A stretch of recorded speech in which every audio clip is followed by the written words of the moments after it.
한 주간의 정치, 사회적 이슈와 지역의 이야기를 꼼꼼하게 따져보는 시사터치 따따붙다 지금 시작합니다.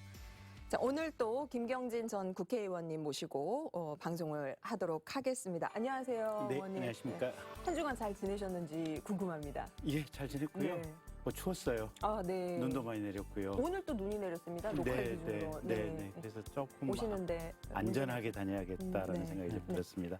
저희 지금 아침에 지금 녹화를 하고 있는데 그래도 네. 광주 전남은 제설 작업 지금 상황이 나쁘지 않은 것 같아요. 네.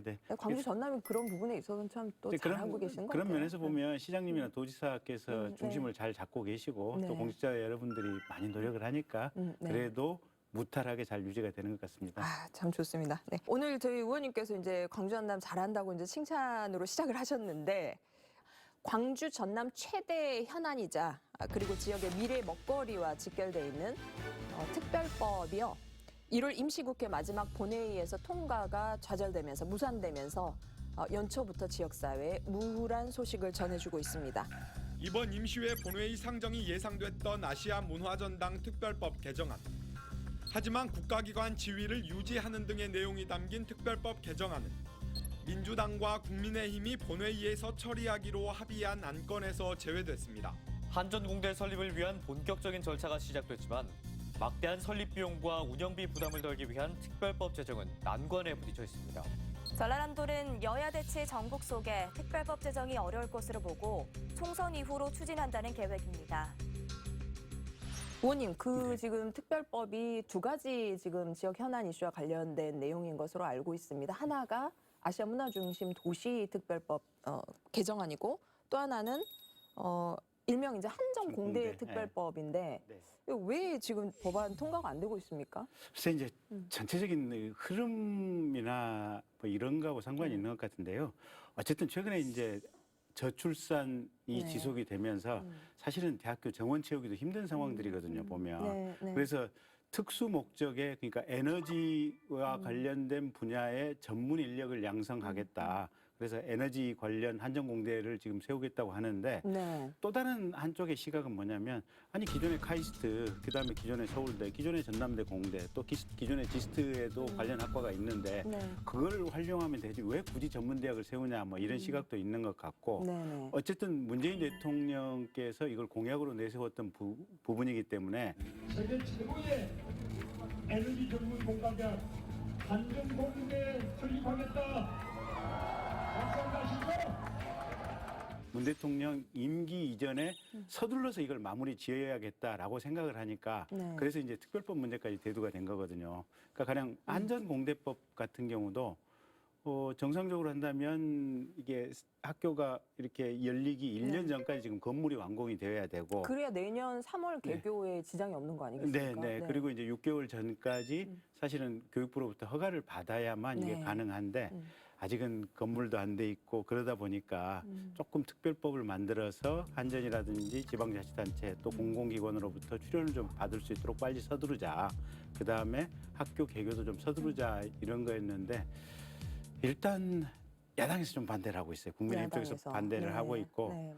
근데 야당 반대는 이제 일단 좀 특혜가 있는 것이 아니냐 뭐 이런 비판인 것 같고 근데 특혜의 성격이 특별한 대우를 해달라고 하는 이런 성격은 분명히 있죠. 네. 근데 이제 그런 성격이 있을 때 실은 민주당에서 좀 더 이 필요성을 정확하게 좀 역설을 여당에서 해줬어야 되고 네네. 그리고 우리 지역에 어떻게 보면 도지사나 우리 지역의 공직자들, 우리 지역의 주민들이 또 야당에게 그런 부분을 소구를 압박을 해야 된다 그 말씀이시죠. 네. 압박이라고 표현하는 건 조금 이상할 것 같고요. 그래요? 아니 제가 지금 법안 통과가 지금 안 되고 있으면 압박을 해야 되는 거 아닌가요? 그거를 압박을 하면 안 됩니다. 네. 제가 옛날에 20대 국회의원 시절에 무슨 행사 때문에 대구를 한번 갔었는데 아마 과학기술 관련 유관기관 행사였던 것 같아요. 네네. 근데 초선의 의원이고 큰 정당도 아니고 3당 국민의당 소속의 초선의 의원인데 대구 지역의 공직자들이 와서 저에게 입에 혀처럼 얘기를 하셔요. 네, 근데 네. 그게 제가 생각할 때 이게 무슨 의미일까라고 생각을 했는데 대구에 과학기술 관련된 예산이 있으면 결국은 잘 봐달라라고 하는 그런 느낌을 의미가 담겨 있구나 이제 네, 이런 생각이 네. 좀 들었었거든요. 그래서 우리도 싸워서 이긴다 이렇게 그런 부분도 분명히 있을 거예요. 근데 분명한 것은 설득해서 이긴다. 절실함을 보여주고 절실함을 또 보여주고 설득할 수 있는 그런 어떤 예. 자세로 임하는 것이 그래서 국민의힘 더 안에도 보면 우리 호남 출신의 국회의원들도 많이 있어요. 그리고 지난번에 우리 지역하고 이제 결연을 맺어놓은 국회의원들도 많이 있고 이러니까 좀 더 그분들을 통해서 설득하는 작업을 절실하게 좀 했으면 좋겠고 어쨌든 우리가 간절해야 빨리 이루어질 것 같아요. 네. 근데 장기적으로 지금 어떤 배터리 산업이라든지 네. 뭐 여러 가지 에너지와 관련된 산업이 어떻게 보면 국가의 핵심 산업으로 지금 네. 부각이 돼서 가고 있고 또 이 기후변화 파리 협약 바이든 당선자가 다시 돌아오겠다고 한 거 아니겠습니까? 네, 그럼 네. 당장에 국가적으로 지금 발등에 불인 문제여서 이 에너지와 관련된 전문 대학의 필요성, 전문 대학원의 필요성은 반드시 있기 때문에 사실은 한전에 대해서도 실은 우리 품 안에 있는 기업이 한전이다 이렇게 생각하지 마시고 지사께서도 한전하고 또 소통 잘 하시는 게 중요하지 않을까 싶습니다. 네.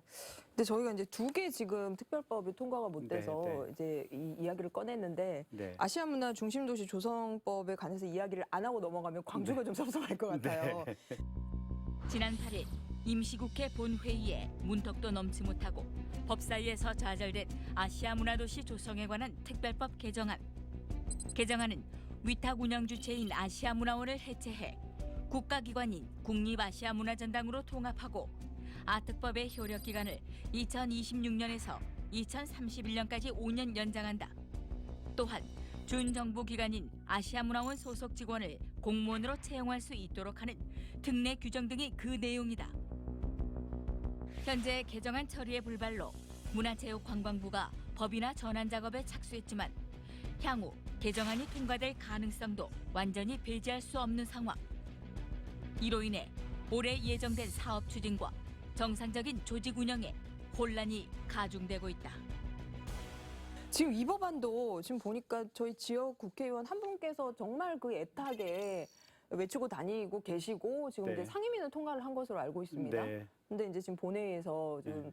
이제 부결이 되고 있는데 뭐 아니 상정도 못 되고 있는 것 같은데 이 부분은 어떻게 바라보시는지 그리고 좀 광주 전남이 손을 잡아야 되지 않나요? 그러니까 이제 이병훈 의원이 이제 동구 본인 지역구 안에 있는 이제 시설이고 기관이다 보니까 네. 이병훈 의원이 지금 열심히 뛰고 있는 것 같고요. 네. 상임위 통과하고 지금 법사위에서 지금 멈춰 있는 건데 법사위에서. 어차피 네. 법사위원장이 지금 뭐 민주당 소속 윤호중 위원장이고 그래서 네. 민주당이 맘만 먹으면 법사위 통과하면 본회의 넘어가고 본회의 가면 당연히 지금 통과할 수 있는 거거든요. 그러네요. 예, 근데 그래서 민주당이 전체적으로 당 전체가 의지를 가지고 통과시키려고 보면 제가 볼 때 아무런 문제가 없어요. 아하, 그럼 민주당의 의지가 문제네요. 예, 민주당의 의지가 문제죠. 이게 왜 대한민국 전체를 위해서 필요하고 왜 이 시설이 국비로 운영이 됐을 때 아시아와 전 세계적으로 대한민국을 빛낼 수 있는 요소로 어떻게 활용이 될 수 있다.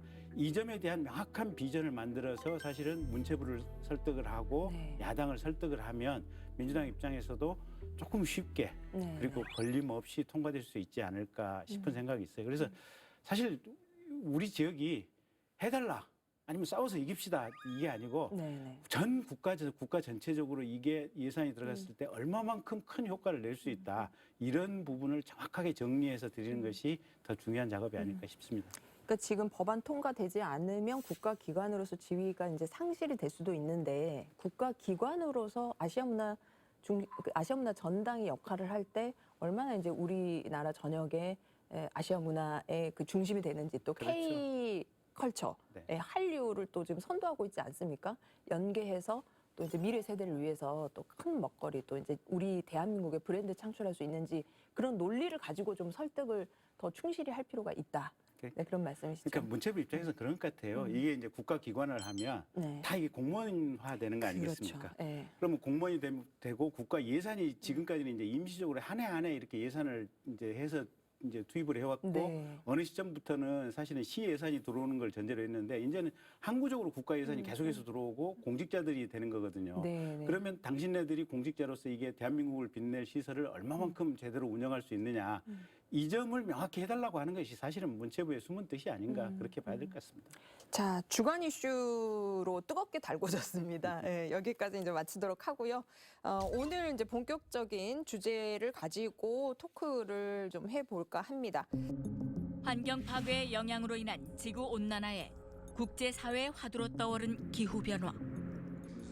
세계적으로 환경에 대한 관심이 쏠리면서 환경 보호와 온실가스 감축의 필요성이 대두되고 있다. 그러나 경제 규모 세계 12위의 우리나라는 온실가스 배출량 세계 7위를 기록. 이에 정부는 탄소 중립이라는 세계적인 동향에 발맞춰 한국판 그린 뉴딜을 제안했고 다방면으로 에너지 전환을 가속화해 2050년까지 탄소 중립 실현을 선언했다. 광주시도 이런 추세에 발맞춰 국내 최초로 에너지 자립 도시를 선포. 전남도 역시 지역적 장점을 내세워 정부가 표방하는 그린 뉴딜에 앞장섰다. 하지만 무분별한 난개발과 환경오염 등의 이유로 지역 주민과의 갈등을 겪는 상황. 그린 뉴딜 정책에 대한 구체적인 대안이 필요한 시점이다. 자, 이제는 기후 변화를 넘어서서 기후 위기의 시대가 도래했습니다. 엊그제 대통령께서도 신년사에서 발표했듯이 우리나라가 2050년까지 탄소 중립을 실천할 수 있어야 된다. 그래서 오늘은 그 일환으로 추진되고 있는 신재생 에너지 정책 그리고 사업과 관련해서 좀 꼼꼼히 들여다보는 시간을 마련했습니다. 그리고 또 우리 지역사회 신재생 에너지 사업이 지금 추진되고 있는 현황에 대해서도요. 빛과 그림자에 대해서 살펴보고 토론하는 시간 갖도록 하겠습니다. 도움 말씀 주실 에너지밸리 산학융합 원장으로 계신 목포대학교 문채주 교수님 모셨습니다. 안녕하세요. 네, 안녕하세요. 네, 반갑습니다. 안녕하세요. 참 제가 이제 오늘 이 주제로 저희 시사터치 따따붙다에서 다룬다 해서 예. 그 사전 스터디를 좀 했는데 정말 어렵더라고요. 네, 그래서 저는 오늘 두 분 정말 그 전문가적인 또 이제 식견이 풍부하신 두 분 모시고 저희 지역민들과 함께 공부하는 시간으로 좀 삼도록 하겠습니다.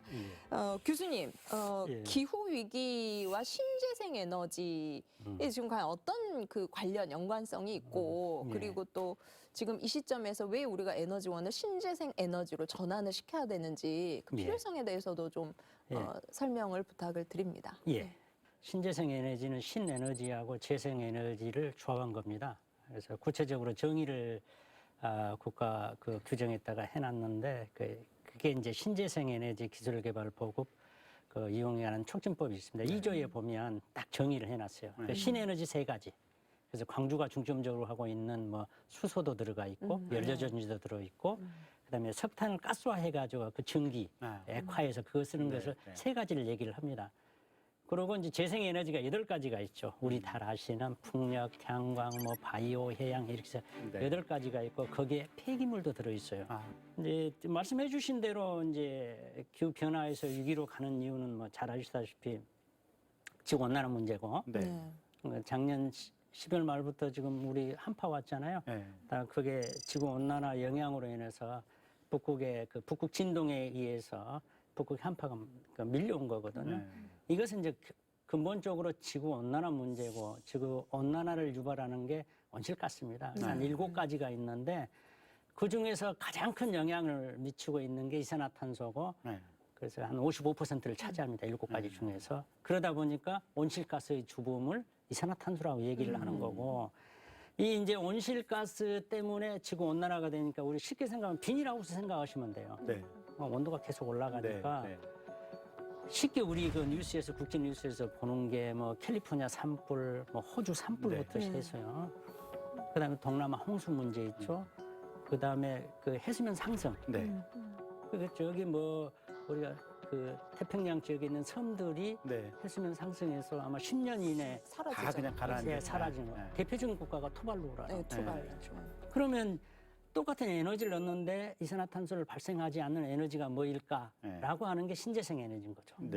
그래서 신재생을 해야 된다 이렇게 전 세계적으로 보고 있는 거죠. 아마 그게 제일 중요한 이유일 겁니다. 우리나라도 특징 중에 하나가 이제 수출 주도형 국가이고 아까 같이 수출을 하기 위해서 산업 구조가 전반적으로 아까 같이 다소비 에너지 업종으로 돼 있어요. 어떻게 생각하면 전라남도가 우리나라 광역 지자체 중에서 1인당 에너지 그 소비율 1위요. 이유가 뭔지 아세요? 여천화학공단에 보면 석유화학 단지가 있잖아요. 그 수입하는 것은 우리가 쓰는 걸로 계산이 돼요. 다 수출하거든요. 가공해서. 그건 계산 안 합니다. 이제 이런 것들 때문에 통계에 잡힐 때는 그렇게 많이 잡히죠. 그러면 이 탄소 중립 이 관점에서 보면 예. 석유 정제 회사들 같은 경우는 대단히 좀 부담이 많은 업종들이네. 그렇죠. 의무적으로 감축을 해야 될 어떤 게 좀 많죠. 네. 근데 이제 그런 부담을 현재까지는 안 주고 있죠. 그러시구나. 자, 그러면 이제 이 부분에 대해서 좀 여쭤봐야 될 것 같아요. 네. 지금 이제 신재생 에너지로 전환이 지금 이제 이루어지고 있고 우리나라 같은 경우 이제 탄소 배출의 양이 많으니 반드시 이제 좀 실천을 할 필요가 있다. 그러면서 이제 대통령께서도 탄소 중립을 2050년까지 네. 구현하겠다고 하셨잖아요. 그러니까 이런 게 지금 이제 그린 뉴딜이라는 한국판 뉴딜의 그린 뉴딜이라는 큰 틀에서 지금 움직이고 있는 것 같은데 네. 그린 뉴딜이란 무엇인지 이 네. 개념도 저희 좀 시도민 지역민들께 네. 설명을 좀 해주십사 요청드립니다. 예. 네. 아마 작년 6월 1일 날 제6차 비상경제 대책 회의에서 아마 제시가 돼서 그 지금 현재 추진되고 있는데 네. 한국판 뉴딜은 크게 세 가지로 나눠집니다. 하나는 디지털 뉴딜하고 그린 뉴딜하고 네. 고용 안전망 강화하고 세 가지로 되는데 그 중에 이제 그린 뉴딜만 좀 말씀을 하셔서 제가 그린 뉴딜에 대해서만 잠깐 좀 소개를 해서 올리려고 합니다. 아까 기후 위기에서 해야 될 가장 중요한 부분이 신재생 에너지라고 네. 했잖아요. 그래서 여기에 보면 되게 3대 분야로 해서 24개 세부 과제를 만들었어요. 네. 그래서 여기에 들어가는 예산이 총 12조 9천억이 지금 투입될 예정이고 일자리를 15만 4천 개 만들겠다라고 하는 게 이제 그린 뉴딜의 세부 내용이 되겠습니다. 네, 그래서 네. 이 세부 내용에 보면 내용은 결국에 뭐냐면 저탄소 분산형 에너지를 확산을 시키겠다라고 하는 게 핵심입니다. 네. 그게 이제 그린 뉴딜이죠. 그래서 이제 그린 뉴딜을 해놓고 보니까 그린 뉴딜을 수행할 주체는 어디냐? 지역이다. 네. 그래서 지역 균형 뉴딜이라는 또 정책을 대통령 직속 정책기획위원회에서 제안을 해서 만듭니다. 그래서 거기에 보면 아까 잠깐 말씀을 드렸던 탄소 중립 얘기가 그린 뉴딜을 해서 광주가 지역 균형 뉴딜로 해서 아리백하고 탄소 중립을 그 항목에 넣어서 추진을 하겠다라고 했고 전남 같으면 신안에 8.2기가와트 해상풍력 네. 단지 조성을 하겠다 얘기를 했습니다. 이제 지역사회에 지금 그렇게 이제 광주 전남에서 각종 사업들을 추진을 하고 있는데 네. 이게 지금 시점에서 보니까 약간 명암이 있는 것 같습니다. 네, 맞습니다. 그 부분 좀 짚어보도록 할게요. 예. 우선 지금 신재생 에너지 사업의 대표 주자라고 할 수 있는 태양광 발전 사업. 네. 이 지금 태양광 발전 사업 지금 현재 현황 그리고 좀 문제점은 무엇인지 예. 좀 짧게 정리해서 말씀을 부탁드립니다. 그렇죠. 태양광 발전 사업은 초창기에는 그게 좋은 줄 알고 서로 유치를 했어요. 네. 지역에서. 근데 나중에 알고 봤더니 태양광 발전소 건설을 하면 지역 경제에 보탬이 하나도 안 되는 거예요. 설비를 설치하는 회사 제품도 이 지역에서 생산하는 것도 아니고 그걸 관리하는 그 인력이 많이 필요한 것 같아요. 딱 한 사람이면 돼요. 그러면 지역에서는 그 태양광 발전소를 설치해놓고 이득이 하나도 없다. 근데 이걸 나중에 안 거야. 네. 그러니까 주민들 입장에서는 뭐냐면 아니 우리 지역의 주민은 우리인데 너희들이 투자해서 수익을 얻어가면 우리도 뭔가가 기여한 것이 있는데 없다라고 얘기를 해서 이제 협약을 많이 하는 식으로 이제 또 바뀝니다. 네. 그래서 기업에서 뭘 해주겠다. 근데 또 어떤 상황이 발생하냐면 준공을 하고 나서 그걸 안 지킵니다. 법적인 의무가 없기 때문에. 네. 근데 네. 이게 크게 이제 부각이 됐던 거 하나하고 두 번째는 뭐냐면 지역 정책을 하면서 그 관가하고 넘어갔던 것 중에 하나죠. 전기사 허가를 내면은 3메가와트 이상은 전기위원회에서 하잖아요. 네. 전기사 허가를 내줍니다. 네. 그러면 광주시나 전남도를 거치지 않고 허가가 나버려요. 네. 네. 그럼 광주시나 전남도 입장에서는 이 산업을 육성을 해야 되잖아요. 네. 그 산업을 육성을 했으면 이것을 갖다가 실제 응용을 해야 되는데 할 장소의 허가는 산업부가 마음대로 내줘. 여기서 연계할 방법이 없는 거예요, 산업하고. 네. 그래서 이제 이런 게 막 괴리가 생긴 거죠. 그러니까 이제 그걸 조금 그 방지하려고 뭐 조례를 만들어서 이격 거리를 돌아부터 해갖고 이제 문제가 생기기도 하고 또 구체적으로는 민원도 제기합니다. 네. 이제 예를 들어서 전자판 문제, 또 특히 태양광은 이제 빛 반사 문제가 있어요. 현실적으로 빛 반사가 돼서 이제 축사 이런데 빛이 들어가게 되면 이제 영향을 준다라고 하는 게 이제 일반적으로 뭐 얘기가 되고 있는데 이제 그런 것도 있고 두 번째는 뭐냐면 그 뭐 뉴스에도 자꾸 나왔지만 산을 절개를 해가지고 태양광 발전소를 네. 설치를 해놨다가 이제 조금 비가 많이 오면 무너지고 또 논 한 가운데 다 태양광 발전소를 줘놓고 네. 이게 경관 문제입니다. 이제 이런 네. 것들이 그래서 이게 친환경 에너지원을 얻겠다고 하는데 자연 환경을 훼손을 하는. 네. 그래서 지금 최근에 우리 지역에서 이제 뜨거운 감자가 되고 있는 게 영암에 네. 예. 지금 영산강 간척지에 초대형 태양광 발전 사업 추진을 하고 있는 와중에 지역사회, 지역민, 기관, 사회단체 지금 네. 아주 똘똘 뭉쳐 지금 반대를 하고 계시거든요. 예. 그 관련해서 좀 그 이야기를 나눠보는 시간을 갖도록 하겠습니다. 우선 그 저희가 준비된 영상이 있거든요. 네, 의원님 네. 그거 보시고 네, 제가 네, 네. 의견을 그러시죠, 주도록 뭐. 하겠습니다. 네. VCR 함께 보시도록 하시죠. 전남의 대표 농경지로 손꼽히는 영암군. 정부에서는 최근 영암군에 그린 뉴딜시티 조성 계획을 발표했다. 간척 농지 500만 평 규모의 3조 원을 투입해 태양광 발전단지를 조성하겠다는 것이 핵심이다. 이에 영암군 의회에서는 지난 12월 정례회를 통해 긴급 반대 결의안을 채택하고 반대 입장을 밝혔다. 이제 무작정 반대를 한 건 아니고요. 우량 농기지 않습니까? 지금 국책 사업으로 만들어 놓은 간척지인데 우리 영암군의 농업 기반이 붕괴가 돼버린다는 겁니다. 첫 번째는 그 500만 평에 종사하는 우리 농업인들, 그다음에 그렇게 우리가 약 20년 동안 농사를 지어왔는데 그게 없어졌을 때, 태양광으로 덮었을 때 우리 축산농이나 우리 그 농사에 종사하신 분들의 기반이 무너질 거다. 두 번째는 우리 지역민들의 갈등이 너무 지금 심각하게 갈라져 있어요.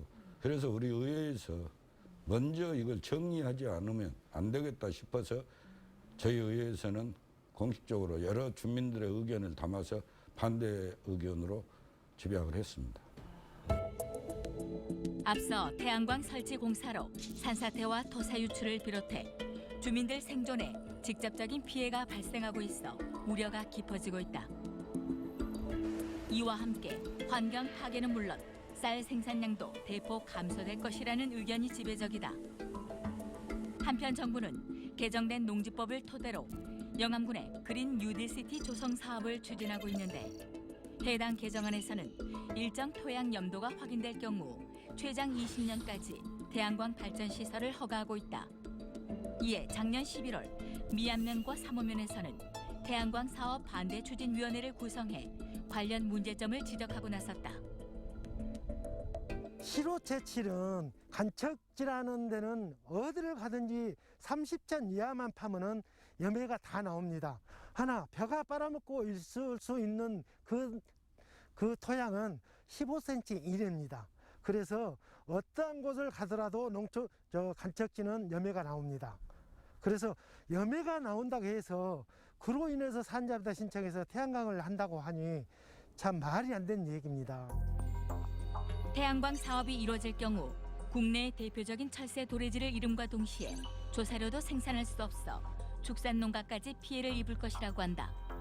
뿐만 아니라 농지 대여에 있어 고수익 보장과 9개 지역발전 사업 제시에 관해서도 향후 약속이 이행될지 의문이라는 입장이다. 우리가 임대차는 1,200원인데 그 사람들은 6,000원을 준다고 하니 기가 솔깃합니다. 그런데 이 돈을 계약을 했을 때 과연 집행을 할 것인가. 그러나 그걸 누구를 믿고 계약을 해야 될까 의심치 않습니다. 여기에 임대차 계약을 하면 그걸 준다고 하는데 도저히 그거는 할 수가 없습니다. 그거는 고도의 기술을 갖고 있는 사람만 할 수 있지 우리 농사꾼으로서는 도저히 할 수가 없어요. 현재까지 농지 임대를 계약한 이들은 50명, 총 65만 평의 계약을 체결했다. 그러나 이들 대부분은 단순 임대료 수익만 받는 외지인으로 농업을 생계로 하는 현지인과는 입장이 다르다. 현재 영암군 태양광 사업 반대 추진위원회에서는 주민들을 대상으로 서명 운동을 완료했으며 곧 산업통상자원부에 제출할 예정이다. 이에 대한 영암군의 입장은 어떨까? 먼저 그 주민들의 수용성이 우선이기 때문에 현재로서는 그 사업을 환영할 수만은 없습니다. 또 게다가 주민들을 위한 그 국외 지원 사업의 실효성에 대한 의문과 막상 그 태양광 발전 시설이 들어선 이후에는 회사 측에서 지원 사업 그 약속 이행을 그 저희 군에서 강제할 방안이 없을 뿐더러 주민들의 삶과 직결되는 사업임에도 업체에서 그 사업 설명회를 3회에 걸쳐 진행했다고 하나 그 군과 주민과는 어떠한 논의도 없이 발전 사업 계획과 국외 그 지역 주민 지원 사업을 계획한 점은 정말 아쉬움이 많이 남습니다. 태양광 발전 시설을 추진하는 사업체는 지금까지 3차례 사업 설명회를 거쳤다고 하나 주민들과의 진정한 논의 과정은 부족해 보이는 상황이다. 여기에 더 큰 문제는 임대 후에 발생할 문제다. 농경 휴경 상태의 장기화로 간척지의 염도는 증가할 것이고 구조물에 의한 중금속 오염 등 우량 농지로서의 기능은 회복 불가능할 것이라는 게 주민들의 의견이다. 지난 5년 동안 자료만 봐도요. 약 1,500건에 약 440헥타 정도의 태양광이 설치되어 있습니다. 허가 나갔고요.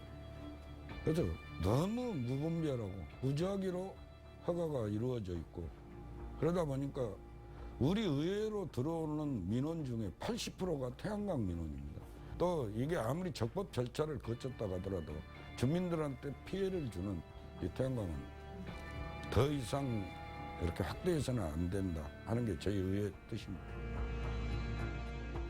의원님 지금 보니까 네. 좀 심각한 것 같은데요. 네. 네. 근데 실제 현장에 있어서는 이게 지금 산업부에 지금 전력 생산 허가가 났다고 하는 것이지 현장에서 일선에서 지금 건설 허가라든지 환경영향 평가가 통과된 건 아니기 때문에 저대로 실제 태양광의 발전소가 들어설지 안 들어설지는 좀 가봐야 되는 이런 상황들이고요. 네.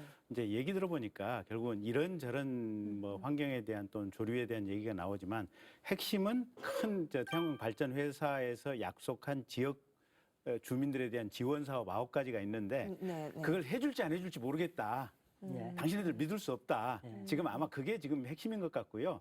그 9개의 사업을 제대로 하겠다고 하는 구체적인 어떤 내용, 어떤 보장책을 가지고 우리 군하고 협의를 하는 것이 가장 핵심이 아닐까 저는 그런 생각이 드네요. 교수님 지금 근데 입지는 적당한 입지인 거예요? 저기가? 지금 그러죠. 완전 농지고 뭐 농업 기반이 붕괴될 지금 그런 상황이다라고 아주 격앙된 표현을 지금 의회에서 하셨는데 문제가 없습니까? 네, 그 농지는 사실은 설치하는 시설비는 좀 적게 듭니다. 아까 토목공사가 안 들어가니까.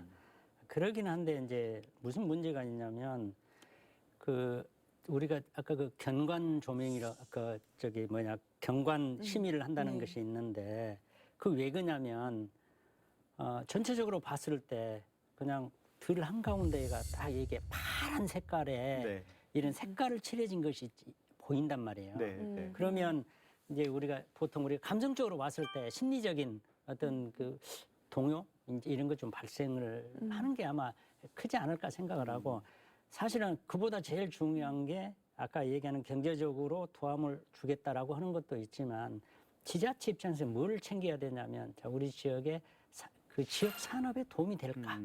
이것도 포커스는 같이 고민을 해야 돼요. 네. 그래서 이 기업들이 와가지고 여기서 이걸 하기 위해서 공장을 세운다 할지 근데 뭔가 산업하고 연계가 돼야 장기적으로 지역에 도움이 되는 네, 거거든요. 네. 근데 이런 부분들을 그냥 쉽게 간과하기 쉽거든요. 그래서 그런 부분을 조금 감안을 좀 해야 되지 않을까 싶습니다. 그럼 그런 뭐 의견을 담고 또 그 소통하는 그런 절차가 없는 거예요 지금? 그러니까 절차상에 좀 뭐 하자가 있는 거 같아요. 아니 뭐 법적인 절차에 하자는 없죠. 지금 산업부의 허가를 받았다는 이 상황이니까. 근데 이제 구체적으로 건설 허가라든지 농지 전용 허가를 받으려면 또 결국은 이제 군하고 협의를 해야 되니까 협의를 할 수밖에 없는 상황이고. 근데 문제는 이 기업에서 얼마만큼 열린 마음으로 접근을 하고. 방금 교수님 말씀하신 대로 사실은 태양광이 빽빽하게 이 패널들이 자리를 차지하는 거 외에는 무슨 인력 고용 효과도 없고 특별한 메리트가 없으니 그 옆에다가 가령 태양광 패널을 만드는 회사를 들어온다든지 아니면 아까 저기 스마트팜 얘기가 나왔는데 네, 스마트팜과 관련해서 구체적으로 그럼 농민들에게 어떻게 교육을 시키고 농민들에게 어떻게 이게 스마트화를 시킬 수 있다든지 이런 내용을 결국은 군하고 협의를 해야만 최종적으로 아마 태양광 발전소가 들어설 수 있지 않을까 이렇게 봅니다. 그러니까 일자리 창출할 수 있는 또 다른 어떤 부속 그 산업들의 그러니까 생태계가 이렇게 좀 만들어지는 것까지 고민을 하고 네. 그리고 이제 좀 논의를 할 필요가 있다 이제 그런 말씀이신 예, 거죠. 그러시죠. 참 이게 그러니까 주민 수용성에 대한 그 문제 부분이잖아요. 예. 근데 지금 뭐 우리 영암 사례뿐만 아니라 지금 이제 저희가 다음 이슈로 좀 이제 다뤄보려고 하는데 순천 지역도 지금 신재생 에너지 사업과 관련해서 반발이 만만치 않습니다. 예. 이곳은 이제 그 풍력 발전소 건립과 관련해서 순천 풍력 발전 단지 조성과 관련해서 주민들의 지금 찬반이 지금 좀 뜨거운 것 같습니다. 그리고 또 순천시에서도 관련된 조례를 네. 제정을 하면서 이제 진통을 겪고 있고 그것과 관련된 지금 영상 또 저희가 네, 준비를 네, 했거든요. 네. 보시고 예. 토론 계속 이어가도록 하겠습니다. 예. 날로 강화되고 있는 국제 환경 규제 속에서 한국판 유지는 대한민국의 새로운 사회 계약입니다. 최근 한국판 그린 뉴딜 정책을 발표한 정부. 정부의 뉴딜 정책에 발맞춰 전국 곳곳에서 해상 풍력 사업을 확대하고 있는 가운데 우리 지역 순천 또한 10곳이 발전 사업 허가를 받았다. 순천 외곽 지역인 송강면, 승주, 서면 등에 풍력 발전소를 설치할 계획으로 그 규모는 무려 385.9메가와트에 달한다. 그야말로 대규모 풍력 발전 사업을 계획하고 있는 것이다. 그러나 최근 풍력 발전 설치를 두고 지역 내 첨예한 갈등이 벌어지고 있는 상황. 환경 파괴, 생태계 교란, 그리고 그 블레이드가 돌아갈 때 생기는 그 소리 공해, 그리고 경각 등에 의한 빛 공해, 그리고 무엇보다도 그 죽음의 그림자라고 얘기할 수 있는 저주파 피해. 이와 같은 피해가 있는데 그 주변에 있는 토지를 갖고 있는 사람들이 재산권 하는데 문제가 있지 않겠어요? 침해를 받지 않겠습니까?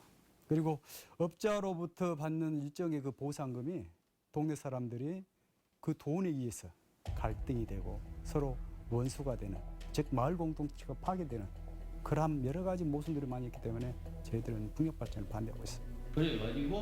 반면에 송강면 일대에선 주민들이 앞장서 풍력 발전소 건립을 추진하고 있다. 송강 지역은 조암댐으로 인해서 저희가 많은 영토에 이렇습니다. 실질적으로 광주나 전남권에 식수원을 공급하고 있지 않습니까? 그런데 저희가 식수원을 공급하면서도 저희한테는 혜택이 그렇게 많이 주어지지 않고 풍력 발전을 한다면 주민들한테 소득원을 가져올 수 있고 또 좀 더 나은 삶의 질을 올릴 수 있을 것 같아서 저희는 찬성하고 있습니다. 순천시 의회는 주민 간 의견 대립을 중지하기 위해 정책 간담회를 개최했다. 정책 간담회에선 풍력 발전 시설 설치를 원하는 주민들의 입장을 반영해 2km 이격거리 기준을 완화하는 조례 개정안을 추진했다. 주민 동의만 있다면 2km 이내에도 발전 시설을 지을 수 있다는 것이다. 양쪽의 찬반은 분명히 있습니다. 그렇지만은 또 반대하는 쪽도 시민이고 찬성하는 쪽도 시민인데 찬성하는 쪽에서는 100% 자기들이 참여 사업으로 참여를 하겠다라고 하니까 그러면 거기라도 신재생 에너지를 할 수 있도록 문을 열어줘야 되는 거 아니냐는 취지로 지금 조례를 2km를 두되 단서 조항을 붙여서 주민이 실거주자가 찬성을 했을 때 가능하도록 조례를 이번 회기 때 이제 상정을 하려 했는데 반대 측에서 공론화장으로 끌어내달라 그래서 지금 보류해 놓은 상태입니다. 풍력 발전 사업을 찬성하는 마을에 한해 설치할 수 있도록 조례 재개정을 추진한 것. 이에 따라 풍력 발전 설치 반대 측에서 조건부 완화에 대해 반발이 거세지고 있다. 단순히 이익을 챙기려는 자들에 의해 대규모 난개발로 이어지는 것이 아닌지 우려의 목소리가 크다. 풍력 발전 반대 측 입장에서 꺼내든 대안은 바로 로컬 에너지화. 신재생 에너지 그다음에 이산화탄소 제로화라고 하는 그런 전 세계적인 기후 변화에 따른 그 방비책을 서원한 것은 저희도 찬성합니다. 그런데 이와 같이 업자에 의해서 좌우된 것이 아니라 이것이 국가에 의해서 그 지방 자치 단체에 의해서 주관이 돼가지고 그 지역에 생산된 에너지는 그 지역에서 소비하는 형태, 즉 로컬 에너지화를 갖다 정책을 지자체에서 실시해야 된다. 그래서 거기서 생산된 전기는 거기서 그 지자체에서 소비하고 그리고 그 발전기에 가동하는데 고용자를 착출하고 그 이유인 생긴다면 그 이유는 지역사회 환원하고 이러한 어떻게 보면 범국가적인 그다음 지자체가 주관에 의한 그런 에너지 정책들이 수립됐으면 좋겠습니다. 한편 찬성 측에서는 막대한 비용에 따른 로컬 에너지와의 실현 가능성에 대해 문제를 제기했다. 거기에 대한 투자비가 예를 들어서 뭐 200만 원짜리 뭐 몇천만 원 갖고 예를 들어서 거기를 투자를 해가지고 시행을 한다 한다면 그때 해가겠지만 수백억 수천억이 들어갈 것인데 저기를 설치를 한다 한다면 그 예산을 어디서 나온 거예요? 지역 주민 간 이견이 좁혀지지 않으면서 갈등이 지속되고 있는 가운데 순천시 의회는 개정안 추진을 보류했지만 철회가 아닌 보류 결정으로 논란은 지속될 것으로 보인다. 과연 순천시 풍력발전 단지의 운명은 어떻게 될 것인가?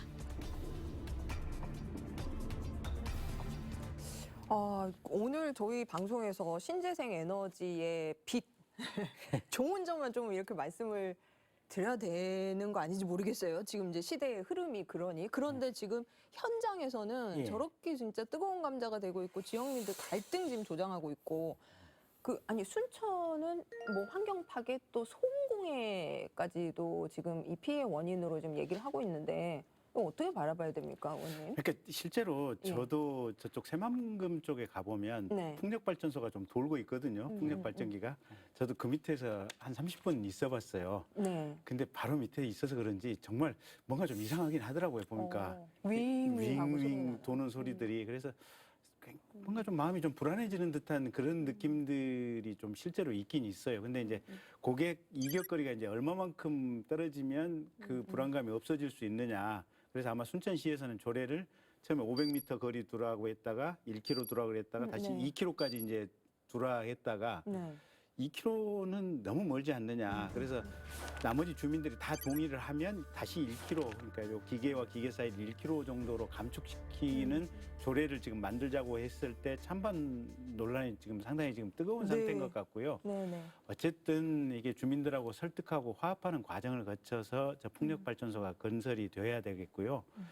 근데 이제 그 이전에 큰 틀에서 보면 이게 탄소 지금 이 37% 감소한다고 하는 네. 게 만약에 미국이 들어와서 다시 저 흐름이 가속하게 된다면 탄소를 과다 배출하는 국가의 기업들은 사실 물건 팔 수도 없고 국제적으로 입찰을 받을 수도 없고 이래서 우리나라 경제가 굉장히 구체적으로 여러 가지 제약과 압박을 받을 수밖에 없는 그런 상황으로 가기 때문에 네. 저 마을에 사시는 분들의 저 논란은 이해가 가고 힘든 부분이지만 우리 대한민국 경제가 세계적인 수준에 맞춰서 세계 경제에 발맞춰서 가려면 어쨌든 태양광 발전도 그렇고 풍력 발전도 그렇고 수용할 수밖에 없는 흐름이 큰 틀의 흐름이다.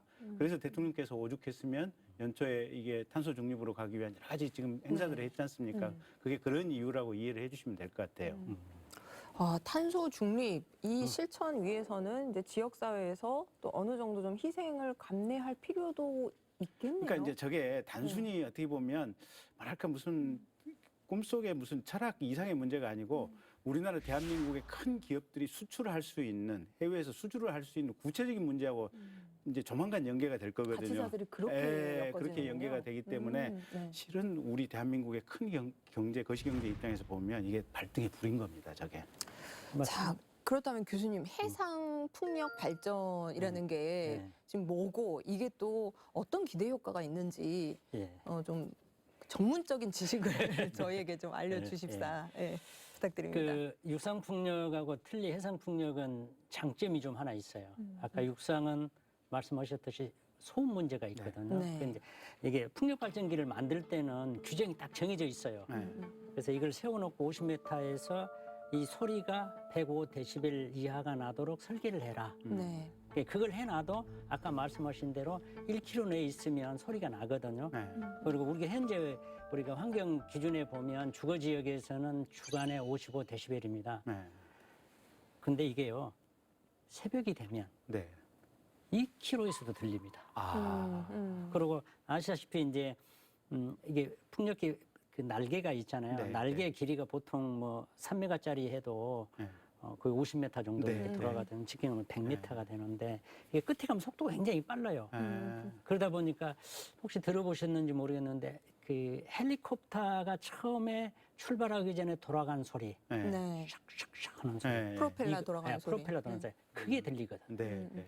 그러니까 지금 순천은 육상의 풍력 발전 단지 조성이고 그러니까 그래서 문제가 되는데 지금 전남에서 해상 지금 풍력으로 분위기를 가면 그 하려는 문제는 거예요. 없어져. 네. 바다에서 집 짓고 사시는 분은 네, 없으니까. 네. 그런데 제가 이제 좀 그 질문 드리면 바다에서도 어업인들이 지금 또 경제 활동하고 있지 않습니까? 맞습니다. 거기 또 지장 없습니까? 지장이 물고기들이 다 고기들이 다 도망가는 것 같은데요. 그 이제 제가 그 해상 풍력의 이제 선두 주자가 되게 유럽에서 덴마크를 얘기를 네, 합니다. 네. 세계 해상 네. 풍력을 최초로 빈대비라는 해상 풍력 발전 단지가 덴마크에서 네. 만들어져서 거기를 벤치마킹을 좀 많이 해봤거든요. 네. 하도 이런 문제가 많아서 네. 직접 가보기도 하고. 네. 근데 아까 말씀하신 게 이제 두 가지 문제예요. 첫 번째는 어민들이 이제 아까 어장이 이제 그 없어지는 거거든요. 네. 네. 이게 우리 그 서남해안 해상 풍력의 그 이제 3메가짜리 20개에서 60메가와트를 지금 준공을 했거든요. 네. 그 부안 앞바, 네, 부안 네. 고창 앞바다에. 네. 거기 그거 설치하고 나서도 통항 금지가 됩니다. 이제 그 발전소 때문에 아. 그 영역이 한 400만 평 돼요. 그러니까 분명히 아까 어장의 손실은 있습니다. 네, 네. 두 번째는 뭐냐면 이제 환경단체가 얘기하는 생태계 문제. 덴마크가 선진국에서 한 10년 연구를 했더라고요. 네. 그래서 생태계 문제는 이제 예를 들면 새가 부딪혀서 죽는다. 네. 근데 통계 자료에 갖고 10년 동안 그 매핑해 놓은 걸 보면 그 풍력 단지로 와서 부딪힐 것 같은데 다 우회하고 갑니다. 이게 보이고 두 번째는 장어 있잖아요. 장어가 제일 진동에 민감합니다. 전자파나 이렇게 네, 민감해요. 네, 네. 근데 그 양반들이 실험을 했습니다. 네. 해상 풍력 단지가 있고 단지와 그 풍력기 사이에 전부 다 해저 케이블로 연결이 돼 있어요. 네.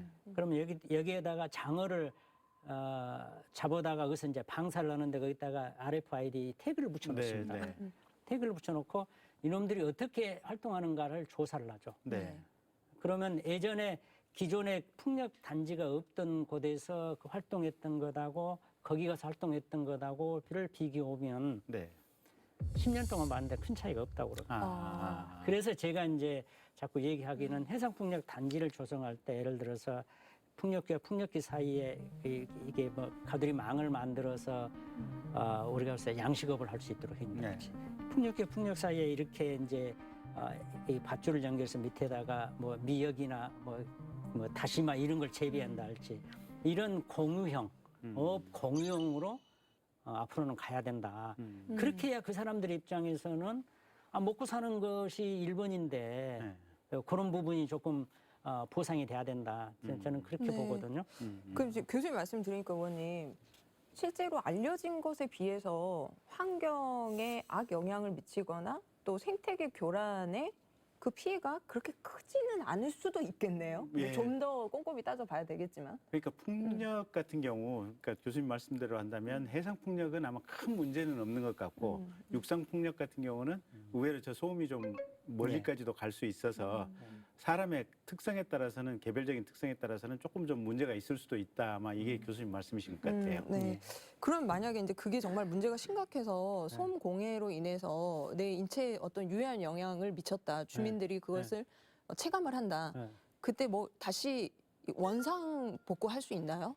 어디 육상 풍력? 네, 육상 풍력 시설을 뭐 해체하고 다시 뭐 회복하는 그런 것도 가능하나요? 예, 복귀도 가능합니다. 그것도 가능해요. 네, 복귀 이제 어려운 게 뭐냐면 설치한 비용만큼 그렇죠. 철거 비용이 들어갑니다. 네.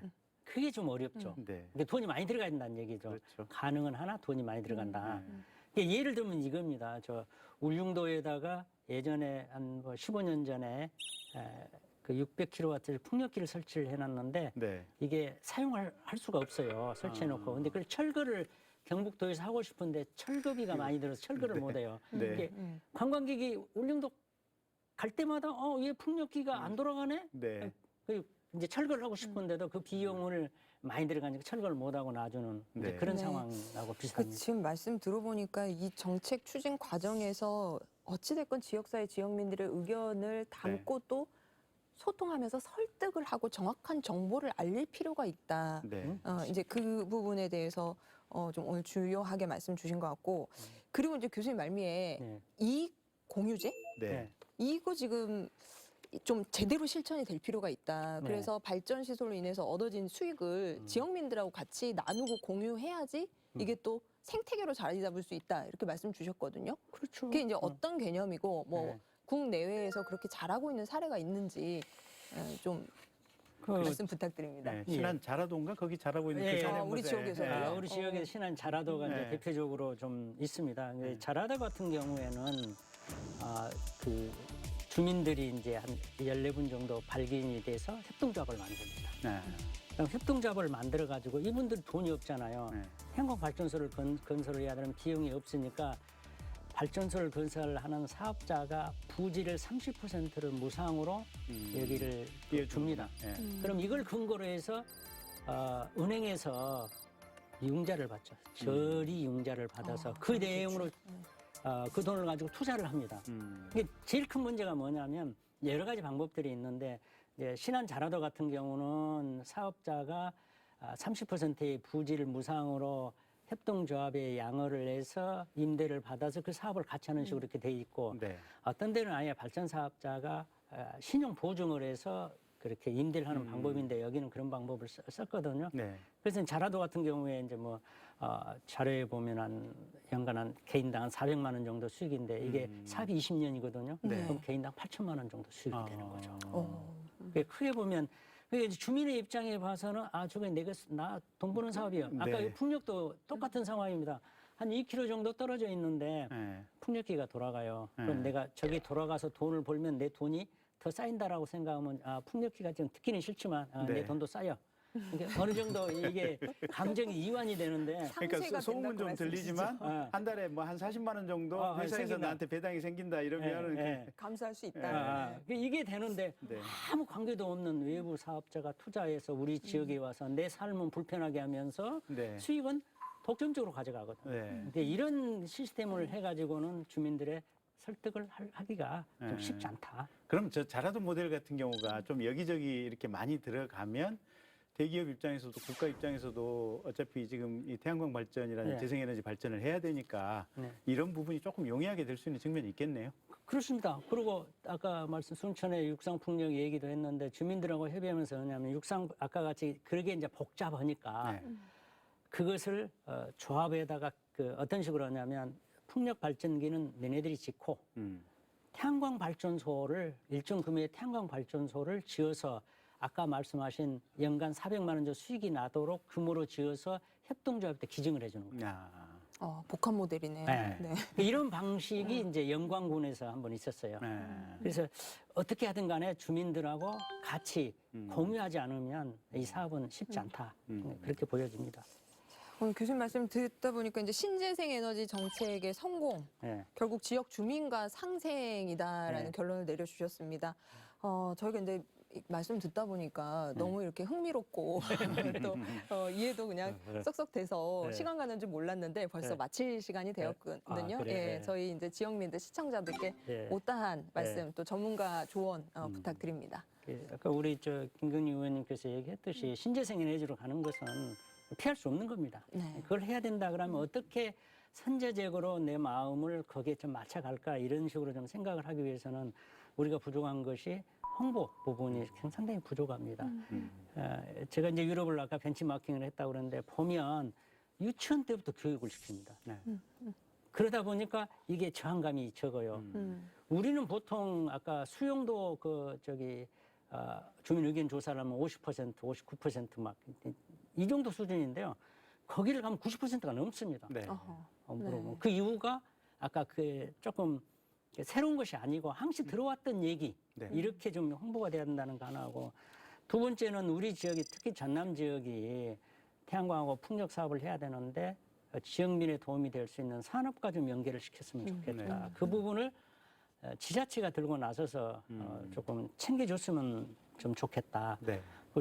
또 하나가 있다 그러면 이제 특히 전남은 아까 신안에 8.2기가와트 해상풍력 단지가 들어서는데 그 사업자들이 생태계 연구랄지 조사 연구야 이런 연구 비용을 유럽은 주거든요. 네. 우리나라는 자기들이 그것만 쓰고는데 그 연구를 해서 아까 같이 그런 자료가 축적이 되면 새로 시작하거나 이런 데에다가 그 연구 자료를 가가지고 제시를 할 수가 있어요. 네. 그런 근거를 마련할 수 있도록 그런 걸 좀 사업자들이 좀 신경을 써줬으면 하는 바람입니다. 네. 네. 의원님, 네. 의원님께서도 한 네. 말씀 부탁드립니다. 아니, 뭐 저희 못한 말씀. 예, 네. 교수님한테 많은 걸 잘 배웠고요. 어쨌든 지금 이 기후변화 또 탄소 감축이라고 하는 것이 굉장히 구체적이고 현실적인 문제예요. 이게 낭만이나 무슨 이런 주제가 아니고 그래서 우리가 이제 개별 기업에서 경제 활동하는데 가장 중요한 어떻게 보면 계약의 조건이 될 것이다. 지금 이렇게 봐야 될 것 같고요. 우리도 좀 에너지 좀 줄이고 살아야 돼요. 한국 사람들. 일상에서 꼭 실천해야 될 것 네. 같습니다. 네. 자, 오늘은 기후 위기에 대응을 위한 신재생 에너지 전환이 꼭 필요하다라는 기조하에 지금 여러 가지 이슈들에 대해서 좀 다뤄봤습니다. 정부와 지자체가 지역민과 논의하고 꼼꼼한 추진력을 보여주시기를 기대합니다. 오늘 저희가 준비한 내용은 여기까지고요. 저희는 다음 주 이 시간에 다시 찾아뵙도록 하겠습니다. 고맙습니다.